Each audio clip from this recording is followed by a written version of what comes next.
उसके दूसरा तीसरा पद से कुछ बातों को देके मैं आज उसी में भी और एक दो बात देख के आगे बढ़ने के लिए चाहती हूँ। 5वां अध्याय का 3 पद। कल तो मैं बोली परमेश्वर किसी को चुनता है अगुवा के रूप में, उनके काम में 2 भाग है, एक चरवाहा का काम, एक प्रधान का काम। और उस काम के लिए यहाँ पहले लोग तैयार कैसा हो रहे हैं। 3 पद में लिखा था, सब इजरायली पुरनिये हेब्रोन में राजा के पास आए और दाऊद राजा ने उनके साथ हेब्रोन में यहोवा के सामने वाचा बांधी और उन्होंने इजराइल का राजा होने के लिए दाऊद का अभिषेक किया। राजा होने के पहले एक और बात यहाँ हो रही है, और एक काम अगर सही देखा जाए, इजरायली पुरनिये और दाऊद दोनों वाचा बांधने के लिए इकट्ठे हो रहे हैं। ये प्रतिज्ञा नहीं है। वाचा का अर्थ यह है 2 पार्टी, 2 झुंड के लोग कुछ बातों को लेके सहमत होना वाचा है। मैं असली में मैं बहुत पहले बोली हूँ, शायद आप लोगों को मालूम है या याद है, मालूम नहीं। इब्राहिम के टाइम में भी लोग इस प्रकार वाचा बांधते थे। वाचा बांधने के टाइम में वे लोग 3 बात को जरूर याद रखते बोलते हैं।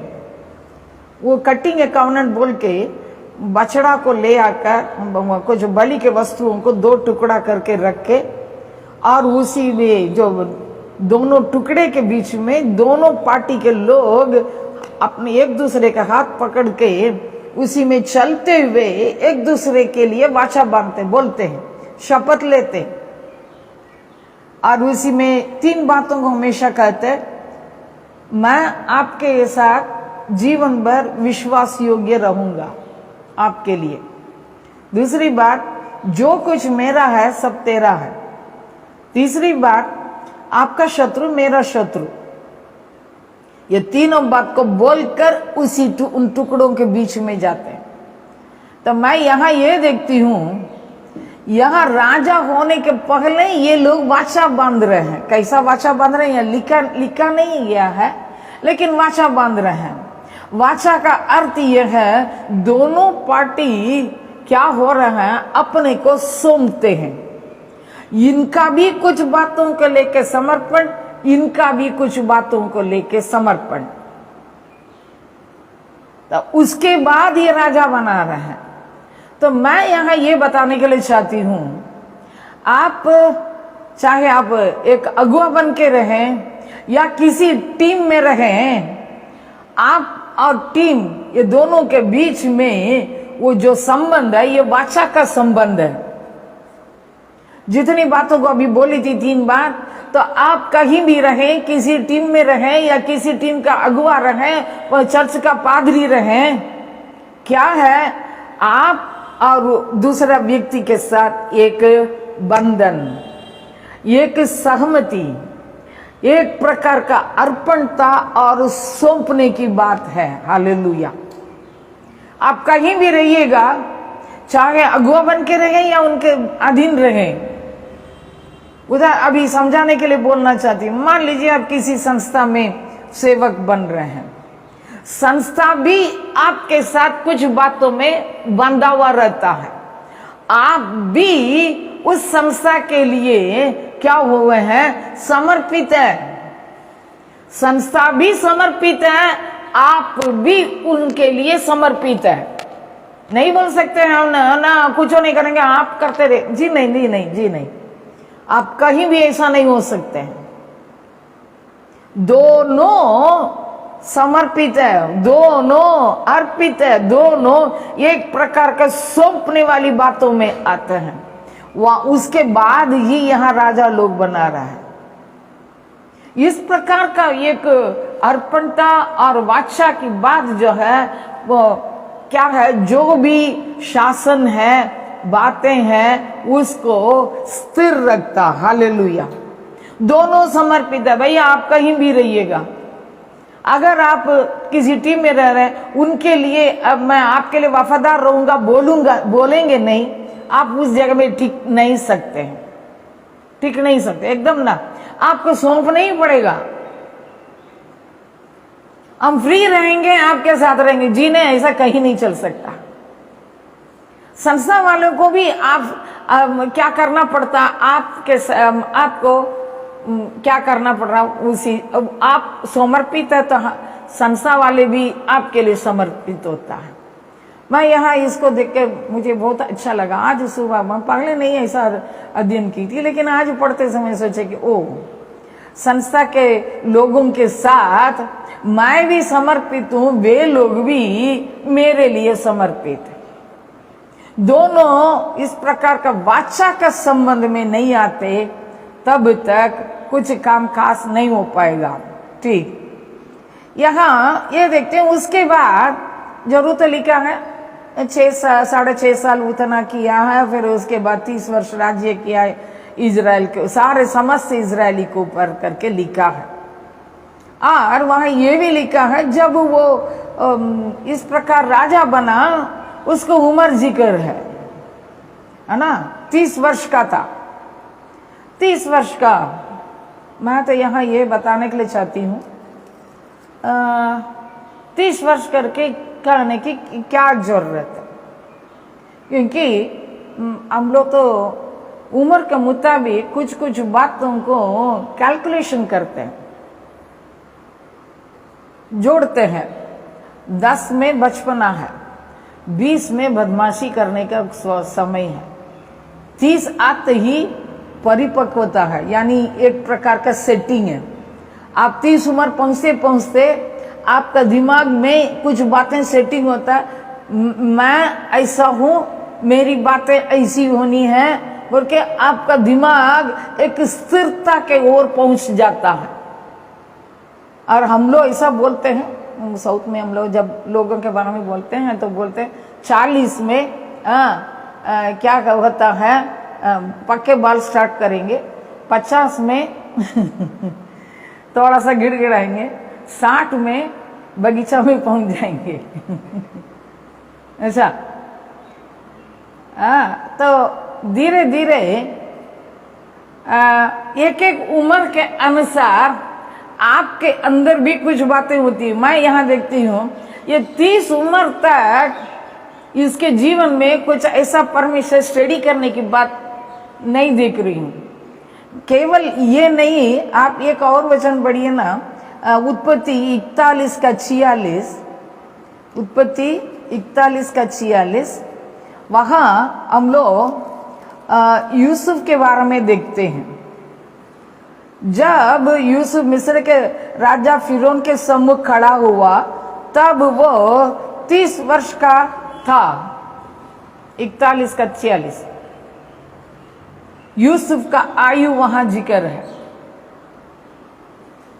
वो पूरा मिस्र देश के ऊपर जब रखा गया, वो उसका उम्र कितना हो गया, 30 हो गया। भैया परमेश्वर आपके अंदर कुछ स्थिरता को लाने समय तक कई बातों में ऐसी ऐसे ऐसे ऐसे रख के वो हो गया, तब परमेश्वर आपके हाथ में भी देगा। एक चीज मैं बोलने के लिए चाहती हूँ, क्या बोलने के लिए चाहती हूँ मालूम है? आप जब तक भीतरी रूप से स्थिर नहीं होंगे, आपका हाथ में कुछ बात सौंपना मुश्किल है।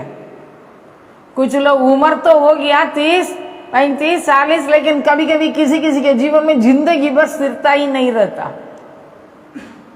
अगर जिंदगी भर वो व्यक्ति स्थिर नहीं रहता, भीतरी रूप से स्थिरता नहीं है, उसका हाथ में बातों को सौंपना भी मुश्किल है।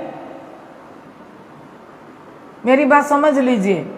अगर आप हम कभी ऊंचा कभी नीचा, कभी वो कभी इधर कभी वो, आपका मन भटकते रहेगा।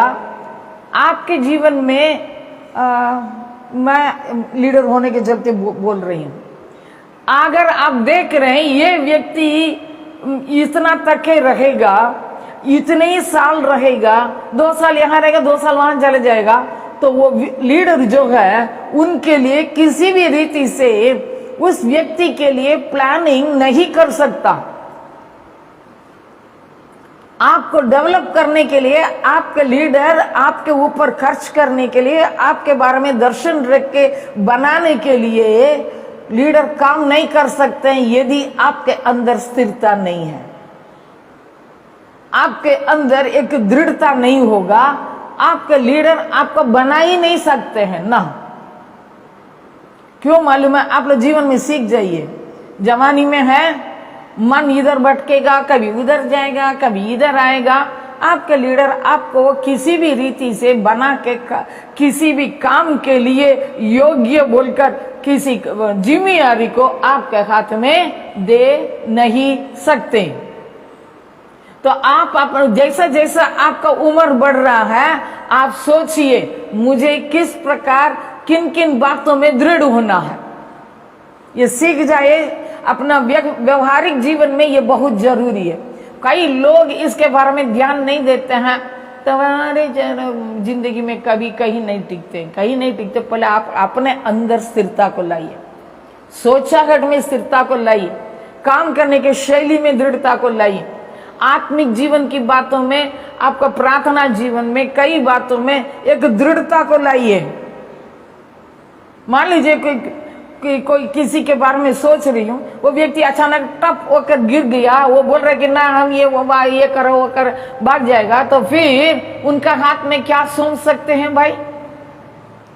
किस विचार से, किस तरीके, किस ढंग से, किस मतलब से हम दे पाएंगे? नहीं दे पाएंगे। स्थिर रहेंगे तभी क्या हो पाएगा? काम जिम्मेदारी सौंपा जाएगा। मैं यहाँ एक और चीज बोलेंगे, यहाँ ये लोग बादशाह में आने के बाद राजा बनाए। कारण क्या है? जो व्यक्ति सौंपा नहीं जाता, स्थिर नहीं होता, उसके हाथ में किसी भी प्रकार की बात को सौंपना मुश्किल है। छोटा सा काम भी हो, अगर आपके अंदर दृढ़ता नहीं है, आप अपेक्षा न करें, फिर आप हाई फाई होंगे, अरे मेरे हाथ में कुछ नहीं देते हैं, मेरे पास ऐसा नहीं है, ये नहीं है। भैया पहले आप स्थिर हो जाइए, स्थिर हो जाइए। मैं कई बार सोचती ये सब काय के लिए परमेश्वर लिखे रहेगा कि 30 वर्ष का हो गया तब राज्य करने लगा। मैं यहाँ एक चीज और बोलूंगी, देखिए ये 30 वर्ष का होकर राज करने लगा और यरूशलेम में 33 वर्ष तक राज्य किया है। राजधानी उसके बाद यरूशलेम बना। ये क्यों बोल रही हूं? यरूशलेम यबूसियों का स्थान था, यहाँ लिखा है 6वां पद में। तब राजा ने अपने जनों को साथ लिए हुए यरूशलेम को जाकर यबूसियों पर चढ़ाई की, जो उस देश के निवासी थे। ये यरूशलेम को पकड़ रहा है, लेकिन ये यरूशलेम यबूसियों का स्थान है, जरूर लिखा है। ये क्यों विशेष मैं बता रही हूं, पढ़िएगा उत्पत्ति 15 का 21। उत्पत्ति 15 का 21। उसी में परमेश्वर इब्राहिम को बोलता है। अब्राहम को 15 का 21 परमेश्वर वहां कानान के कौन कौन जातियों को देंगे करके वहां वायदा करने में सबसे लास्ट में लिखा, यमोरियों, कनानियों, गिरगिशियों और यबूसियों का देश मैंने तेरे वश को दिया है। ये कब की बात है? कई 100 साल के पहले, 500 वर्ष के पहले ही परमेश्वर किसको कह दिया? अब्राहम को कह दिया। किसको देंगे? यबूसियों के देश यानी यरूशलेम को तुम्हारे वंश के लिए देंगे। लेकिन उसका परिपूर्णता जो है उस समय नहीं हुआ। आप और एक वचन पढ़िएगा, क्यों बोल रही हूं? यहोशू का 15 अध्याय, उसका लास्ट पद पढ़िएगा 15 का 63। यरूशलेम के निवासी यबूसियों को यहूदी न निकाल सके, इसलिए आज तक के दिन तक यबूसी यहूदियों के संग यरूशलेम में रहते हैं। यहोशू के टाइम में यरूशलेम इजरायलियों के वश में नहीं आया ना। अब्राहम को परमेश्वर बोल दिया, अब्राहम को परमेश्वर क्या कहते, निश्चित रूप से बोल दिया उनको दे दे, यबूसियों के जगह को दे रहा हूं, ये यबूसियों के जगह यरूशलेम इजराइल के अधीन नहीं आया। लेकिन वो कब पूरा हो रहा है? दाऊद के टाइम में पूरा हो रहा है। मैं क्यों बोल रही हूं? परमेश्वर शायद बहुत पहले से प्लान किया हो कुछ कुछ बातें, शायद आपका माँ बाप को परमेश्वर रख के जो भी वायदा दिया वो शायद इतना दिन पूरा नहीं हुआ, लेकिन अब शायद परमेश्वर आपके द्वारा उसको पूरा करेगा। हालेलुया, पूरा करेगा। लेकिन आपके अंदर एक दृढ़ता पहले आ गई, भैया शायद कुछ ऐसी चीजें हैं जिसको परमेश्वर आपके लिए खास देगा। यहोशू नहीं पा पाया, उसको अपना नहीं सका। इब्राहिम के टाइम में परमेश्वर बोला, ना इब्राहिम पाया, ना इसहाक पाया, ना याकूब पाया, ना और उनके लोग यहोशू के टाइम के लोग नहीं पाए, मूसा भी नहीं पाया। लेकिन पाया किसने? दाऊद। शायद बहुत पहले के बातें हैं, वायदाएं हैं, उसको परमेश्वर आपके द्वारा पूरा करेगा। लेकिन पहले आप भी 30 वर्ष का लेवल में आए। मैं केवल साल को नहीं बोल रही हूं, आपके अंदर एक दृढ़ जीवन आने पाए। मुझे बहुत अच्छा लगा इसको पढ़ते समय, मैं साहस पाई। हो सकता है जया तुम्हारे जीवन में परमेश्वर बहुत पहले जो भी कहा था उसको पूरा करने के लिए यहाँ इतना काम कर रहा है। परमेश्वर दाऊद को तो मैं तो बैठ के सोची, दाऊद कहाँ कहाँ भागा, कितने कितने जगह मारे मारे फिरा। वो यहाँ तक इजराइल देश को छोड़कर भी फलिस्ती देश में जाके रहकर फलिस्ती राजा को मदद करके, गत के राजा को मदद करके, कहाँ कहाँ तो घूम के सोचा होगा मेरे जीवन में कोई उम्मीद नहीं है, सोचा होगा। लेकिन ऐसा सारे जगह में घूम के फिर के सारे उम्मीद को खोया हुआ व्यक्ति के हाथ में, लेकिन उस पहले का वायदा और वाचा की बात को वहां परमेश्वर पूरा कर रहा है। कई बार हम लोग को लगता है हमारे जीवन में जो जो बातें हो रही है वो ऐसा दिखता है मेरे जीवन में कुछ भी आज संभव नहीं है, होने की बात नहीं है, दिखता है। लेकिन परमेश्वर उसको सही समय पर क्या करेगा? वश में करेगा, उस स्थान में रखेगा, उस पदवी में रखेगा। जिस चीज को अपनाना है वो जो पहले के किया हुआ वायदा को परमेश्वर निश्चित रूप से क्या करेगा? पूरा करेगा। भले उम्मीद बीच में कट भी गया, गट भी गया हो, पलट भी गया हो, यहाँ परमेश्वर पूरा कर रहा। और यहाँ उसको जाके यबूसियों को मारने के लिए जो जो करना है उस पर करके उसको अपना लिया और राजधानी को उस जगह में बना दे रहा। मुख्य स्थान यरूशलेम। अभी यरूशलेम का अर्थ क्या है? शांति का नगर। शालेम, शालोम माने शांति। यरूशलेम इसका मतलब शांति का नगर। और परमेश्वर इस प्रकार का काम को क्यों किया है? यहां दाऊद समझ रहा है, दाऊद के अंदर स्थिरता नहीं लाया, लेकिन ये बात होते समय उसके अंदर एक पहचान आ रहा। पढ़िएगा ये 5वां अध्याय का 12 पद। और दाऊद को निश्चय हो गया कि यहोवा ने मुझे इज़राइल का राजा करके स्थिर किया और अपनी इज़राइली प्रजा के निमित्त मेरा राज्य बढ़ाया है। भैया परमेश्वर कुछ कर रहा है, आप बहुत अच्छा होने के चलते नहीं ना, आप बहुत ही शूरवीर है, महान है जी नहीं, मैं शूरीर होने से नहीं, मैं महान होने से नहीं, मेरे अंदर बहुत ही शक्ति, सामर्थ्य, टैलेंट है, जी नहीं। उसके चलते परमेश्वर आपके हाथ में जिम्मेदारी नहीं दे रहा है ना। कुछ भी जिम्मेदारी हो, ये मन में होना है। परमेश्वर जो भी दे रहा है वो परमेश्वर कर रहा है। ये मेरे खूबी के चलते नहीं, परमेश्वर की सुई इच्छा हुई ये काम मेरे द्वारा हो। आपका धार्मिकता के कारण परमेश्वर आपका हाथ में कुछ भी जिम्मेदारी नहीं दिया। और दूसरी बात देखिए, अपनी इजरायली प्रजा के निमित्त मेरा राज, अगर आपको परमेश्वर बढ़ा रहा है, परमेश्वर आत्माओं को देखता है, हालेलुया।